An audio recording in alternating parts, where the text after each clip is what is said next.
Assalamualaikum warahmatullahi wabarakatuh. Halo teman-teman, halo sobat Unamin. Senang banget bisa ketemu lagi di segmen yang paling spesial, yaitu Talk Show Prodi, di mana kita akan membicarakan tentang prodi-prodi yang ada di Unamin, Universitas Muhammadiyah Sorong. Hari ini kita akan membahas program studi yang kita banget. Kenapa kita banget? Karena ini mempelajari apa yang sudah melekat pada diri kita, yaitu program studi Bahasa Indonesia. Sekarang saya sudah sama kaprodinya langsung nih. Ini kaprodi yang paling gaul, yang paling anak muda, yang paling kece. Selamat datang Ibu Nur Hikmah. Oke, selamat datang juga ya. Apa kabar Bu? Baik, sehat. Kalau Zahra sendiri? Alhamdulillah sehat, Sehat baik. ya, alhamdulillah. Gimana Bu? Mungkin Ibu bisa memperkenalkan secara singkat kepada Sobat Unamin Bu. Oke, terkait Prodi Bahasa Indonesia ya. Iya, sama diri Ibu juga. Oke, perkenalkan saya dulu ya, dari saya dulu. Oke, perkenalkan nama saya Nur Hikmah. Di Universitas Muhammadiyah Sorong ini selain sebagai dosen juga diamanahi sebagai ketua jurusan program studi pendidikan bahasa Indonesia. Baik, terkait dengan jurusan bahasa Indonesia ini merupakan jurusan yang baru. Alhamdulillah izin keluar itu tahun 2023, kemudian baru launching, maksudnya baru kemudian dibuka pendaftaran di 2024 tahun ajaran baru.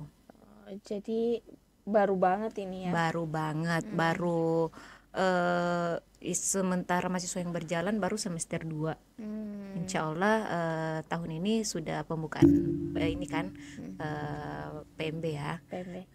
Semoga peminatnya lebih banyak lagi dari kemarin. Ibu boleh dong ceritakan sekilas mungkin tadi tentang program studi Bahasa Indonesia.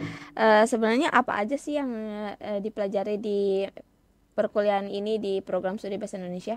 Oke, baik, sekilas tentang Prodi Pendidikan Bahasa Indonesia ini berada di naungan Fakultas Keguruan Ilmu Pendidikan.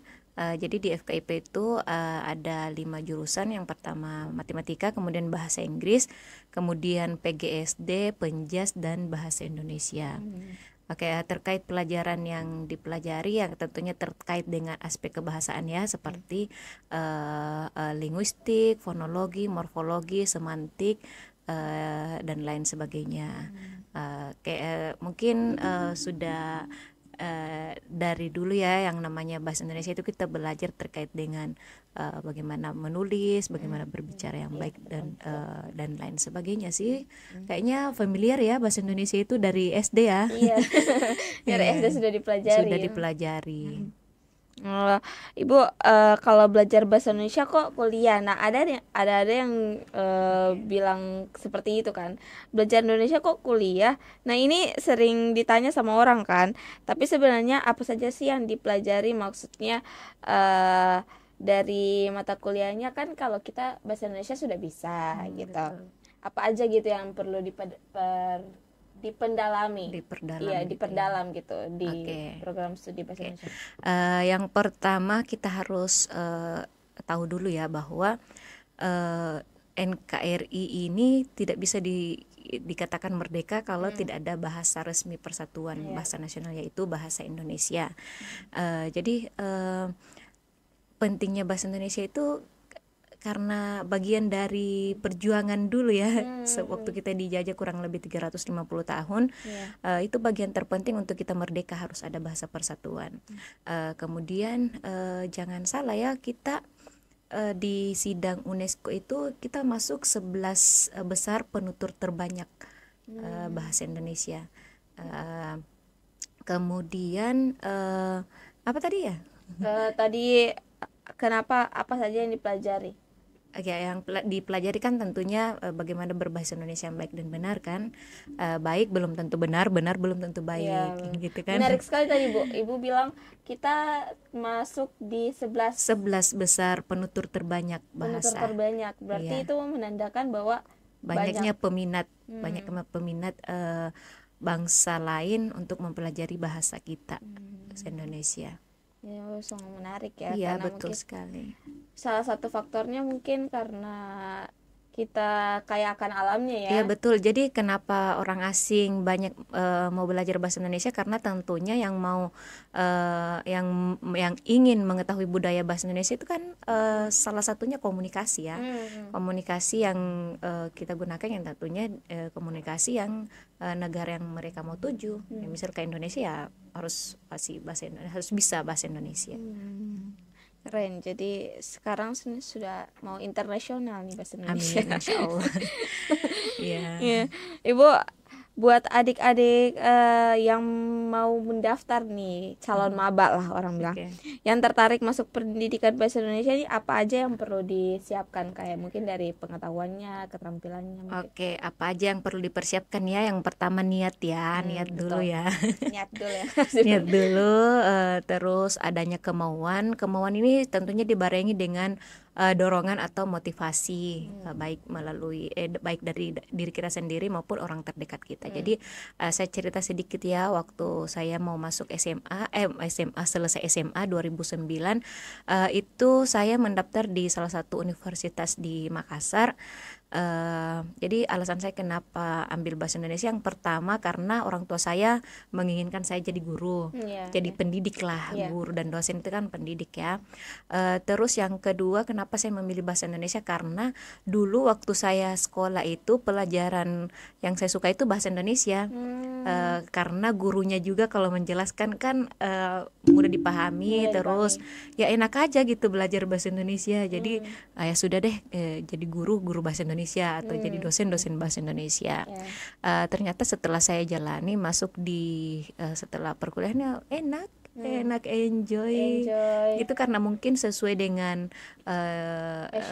fashion saya juga, dasar saya juga kan suka menulis, suka berbicara, suka menyimak begitu kan. Menyimak itu kan bagian dari aspek kebahasaan juga ya. Apalagi dulu itu selain karena adanya orang tua menginginkan jadi pendidik juga, sebenarnya saya juga punya cita-cita lain, mau jadi reporter atau presenter. Intinya tuh gitu. suka aja berbicara begitu kan, itu kan bagian dari aspek kebahasaan juga.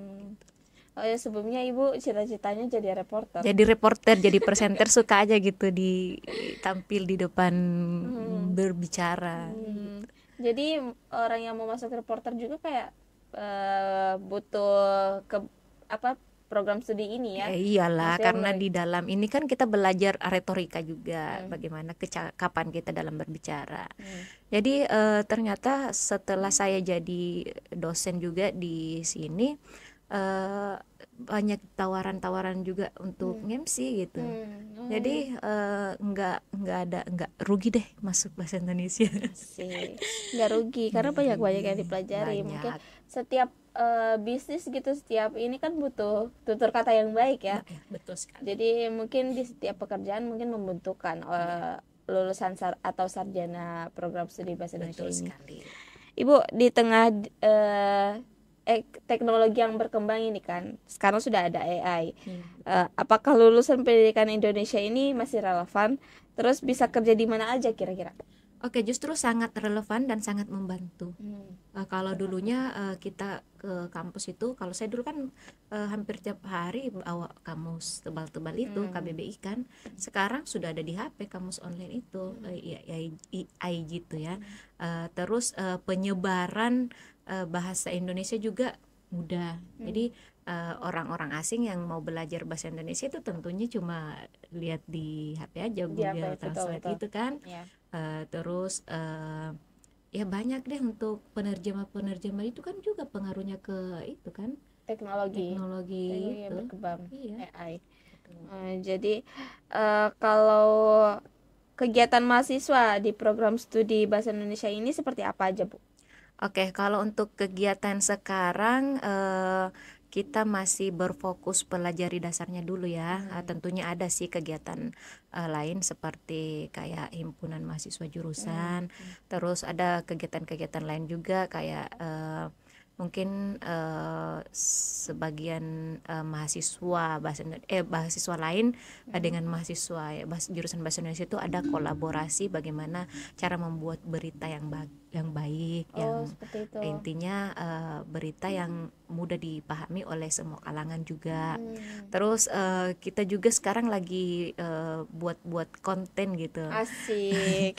Lagi buat konten, tentunya di dalam konten itu diajari bagaimana berakting dengan benar, untuk menyampaikan informasi seputar kampus atau seputar ilmu bahasa Indonesia. Keren ya Bu. Jadi ini kan kenapa saya bilang keren, karena baru loh, baru. Baru. Terus mereka udah banyak kegiatan, maksudnya Iya, sudah diajarkan menulis berita, betul. terus bikin konten. Bikin konten. Bikin konten itu juga dia latih ya Bu. Iya, betul. Dia latih retorikanya, cara Actingnya juga, actingnya. karena kan ada pelajaran drama di dalamnya. Oh ya, teater Ada gitu ya. teater. Keren ya. Iya, meskipun belum sampai ke sana ya, karena Tapi mata pelajaran drama itu kan mungkin semester 5 ke atas. Tapi ini kan baru semester 2, tapi kita sudah mengajarkan dasar-dasar. jadi mempersiapkan gitu Iya, ya. betul sekali. Jadi nanti di semester selanjutnya kalian bisa mempelajari tentang drama itu, Betul. teater. Jadi lebih mendalami musikalisasinya. Gitu. Ibu, kalau soal praktikum mungkin untuk sekarang kan belum ada ya. Iya. Mungkin untuk kerja lapangan atau praktikum mahasiswa program studi bahasa Indonesia ini tuh ngapain aja nanti? Oke, jadi di mata kuliah itu ada 2 praktikumnya, PLP 1 ya kalau kita namanya PLP 1, kemudian PLP 1 itu di semester 4, PLP 2 itu di semester 6. Jadi mereka itu turun langsung ke sekolah, turun lapangan ya, tentunya ke sekolah sasarannya untuk praktek mengajar gitu. Praktikumnya itu terkait dengan masih seputar kebahasaan itu kan. Mungkin kayak cara membawakan berita dengan baik, cara menyampaikan informasi agar bisa dimengerti oleh semua kalangan, gitu-gitu aja sih. Makanya kemarin terkait dengan konten itu kan bagian dari praktikum juga kan. Oh iya ya. Iya. Jadi cara menyampaikan Betul, ya. cara Menyampaikan yang baik. Karena tidak semua orang kalau sudah disampaikan tuh tidak bisa memahami. Iya, betul. Harus sesuai dengan trennya gitu. Iya, betul sekali. Anak Gen Z gitu. Karena terkadang ada mahasiswa ya bisa menulis tapi tidak bisa menyampaikan secara lisan. Iya, ada. Iya kan, ada juga Ada seperti itu. bisa menyampaikan secara lisan tapi tidak bisa dituangkan dalam sebuah Itu kertas. saya. Oh gitu ya. Nggak bisa. Iya, makanya di sini kita mengajarkan untuk mengimbangi itu biar balance kan. Biar balance ya bahasa aku. Gitu. Ibu, kalau boleh tahu peluang untuk melanjutkan studi lanjut nih atau berkarir di bidang penelitian bahasa Indonesia dan sastra setelah lulus dari prodi ini tuh apa aja? Oke, tentunya bisa melanjutkan ke S2 kan. Betul. Selanjutnya karena bahasa Indonesia ini termasuk jurusan yang paling banyak lapangan kerjanya, karena di jurusan bahasa Indonesia itu semua jenjang hampir belajar bahasa Indonesia ya, mulai dari SD, SMP, SMA sampai perguruan tinggi kalau lanjut S2. Dan jangan salah, di perguruan tinggi itu semua jurusan belajar bahasa Indonesia. Kemarin ya saya sempat mengajar di Politeknik Pelayaran, itu belajar bahasa Indonesia, saya mengajar di situ. Kemudian Politeknik Keperawatan, bidan, itu belajar bahasa Indonesia, perawat juga belajar bahasa Indonesia. Termasuk mungkin Zahra ya belajar bahasa Indonesia. Iya, saya juga belajar bahasa Indonesia. Iya, jadi ini membuktikan bahwa luasnya lapangan kerja untuk alumni jurusan bahasa Indonesia. Jadi jenjang karirnya itu tidak usah dikhawatirkan teman-teman ya. Jadi intinya itu tidak rugi deh. Masuk program studi bahasa Indonesia. Masuk program bahasa Indonesia, jurusan bahasa Indonesia. Kemudian waktu saya kuliah dulu jarang jurusan bahasa Indonesia itu yang pindah jurusan. Oh iya. Jarang sekali, justru yang dari jurusan lain mau masuk bahasa Indonesia, pindah bahasa Indonesia. Jadi enak deh gabung di bahasa Indonesia karena jurusan yang enjoy. Kenapa enjoy? Bukan berarti tidak ada tantangannya ya, karena kan pasti ada lah Iya, iya. dasar dari tiap-tiap manusia itu punya kebahasan tersendiri. Kemudian kalau sudah gabung di bahasa Indonesia justru sisa Kembangkan lagi. dikembangkan itu. Jadi kenapa saya bilang enjoy, karena ya sesuai dengan jati diri kita Jadi sih. dari passionnya gitu. Iya. Karena kan lebih ke apa ya? Mungkin tadi itu retorikanya, Iya, lebih ke betul. mimiknya. Jadi Betul. belajarannya lebih ceria gitu ya. Iya betul, dan ketika orang introvert ya istilahnya ya asik. masuk di bahasa Indonesia itu, aduh sudah hilang itu introvertnya. Langsung ekstrovert Iya langsung. betul sekali. Sangat ekstra. Ini menarik ya Bu. Tadi kan di setiap jenjang pasti belajar bahasa Indonesia. Iya Itu kan bukti nyata kalau misalnya perlu ada pendalaman lagi gitu di setiap jenjang ini kan. SD belajar ini mungkin kata-katanya, iya, terus di perkuliahan lagi mungkin lebih dalam lebih gitu dalam ya Bu. lagi. Gitu. Kalau di jenjang SD sampai SMA kan tidak belajar yang namanya fonologi, morfologi dan sebagainya. Kalau di masuk di dunia perkuliahan kita belajar mulai dari sejarah lahirnya bahasa Indonesia, mulai dari bahasa Melayu, dari bahasa Sanskerta dulu ke Melayu, baru kemudian ke bahasa Indonesia. Itu semua kita pelajari. Kemudian masuk di semester lebih tinggi lagi ya belajar yang lebih spesifiknya lagi, morfologi, fonologi, semantik, gitu-gitu. Lebih ini ya, lebih banyak lagi pasti yang dipelajari ya. Betul, lebih banyak dan lebih asik. Lebih asik. Jadi gitu. kan di setiap pekerjaan pasti ada yang pembuatan surat, bikin Betul ini sekali, betul. gitu Dan kan. itu ada di mata kuliah kita dan nanti ada prakteknya juga. Cara pembuatan surat dan cara kamu pernah masuk di perpustakaan nggak? Nah, iya. Nah, itu semua yang kita pelajari itu. Oh. Yang buat kartu-kartu perpustakaan itu Mm-mm. itu semua kita pelajari Oh, di bahasa Indonesia. di ya? bahasa Indonesia. Jadi yang bikin dari program studi bahasa Indonesia nih, Iya. apa yang harus dibuat Betul. ya, harus dipelajari gitu. Betul. Sangat menarik, sangat menarik. Ibu sendiri ini ya, lulusan dari program studi bahasa Indonesia. Iya. S1, S2 bahasa Indonesia, pendidikan bahasa Indonesia. Jadi sangat tepat banget kita bertanya kepada orang yang tepat karena lulusannya dua-duanya bahasa Indonesia. Iya, bahasa Berarti Ibu suka banget sama bahasa Indonesia. Suka. Dan insya Allah nanti S3-nya juga mau ambil linguistik. Iya, saking sukanya ilmu bahasa itu. Semasa Ibu kuliah nih, apa pelajaran yang paling Ibu suka? Retorika. Retorika. Retorika, terus ada namanya drama juga ya, drama acting ya, gitu. Jadi antara drama kan tidak terlepas dari retorika kan. Iya. Karena ada naskah untuk ini nanti kamu teksnya ini. Jadi gitu. Suka. Jadi yang paling Ibu sukai adalah retorika dan drama. Drama. Ibu kalau boleh tahu apa aja yang ada mata kuliahnya apa aja gitu yang untuk semester sekarang gitu? Untuk semester sekarang ada psikologi pendidikan, ada pendidikan Pancasila, AIK, kemudian linguistik, kemudian ada beberapa lagi ya. Jadi banyak ya Bu? Ada 10 mata kuliah. Ada 10 mata kuliah, itu di semester 1 dan 2. Iya, semester 1 dan 2. Seperti itu. Ibu mungkin ada yang mau disampaikan nih, karena kan adik-adik yang SMA nih masih bingung sebenarnya mau ambil program studi apa sih, yang menarik apa sih, yang sesuai dengan passion. Mungkin apa saran Ibu kepada adik-adik yang galau ini? Oke, adik-adik nggak usah galau ya, nggak usah dilema, pokoknya masuk di jurusan bahasa Indonesia nggak bakalan nyesal deh. Apalagi kamu yang suka yang hobi bercerita, hobi menulis, ini sudah tempatnya di jurusan bahasa Indonesia. Seperti itu.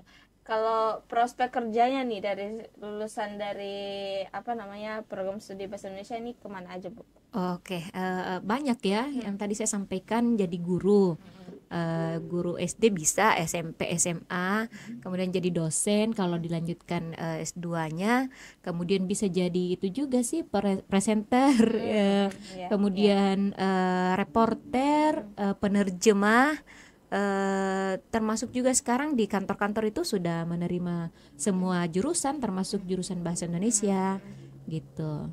Seperti itu. Jadi banyak prospek kerjanya Banyak teman-teman. teman-teman, nggak akan jadi pengangguran. Tidak akan menyesal lah Nggak akan masuk menyesal di program masuk studi bahasa di- Indonesia ini. iya. Ibu, terima kasih banyak atas obrolan kita hari Oke, ini. sama-sama. Mungkin sebelum kita tutup, mungkin ada pesan-pesan atau apa yang ingin Ibu sampaikan kepada Sobat Unamin yang lagi menonton. Oke, pesannya adik-adik yang baru menyelesaikan masa studinya di bangku SMA atau teman-teman yang ingin ingin kuliah, jangan galau, jangan ragu untuk masuk di Unamin, di Fakultas Keguruan Ilmu Pendidikan, khususnya di Pendidikan Bahasa Indonesia. Karena pilihan bahasa Indonesia itu bukan pilihan yang biasa, karena ada warisan yang kita jaga. Gitu. Seperti itu. Maaf, kalau nanti behind the scene.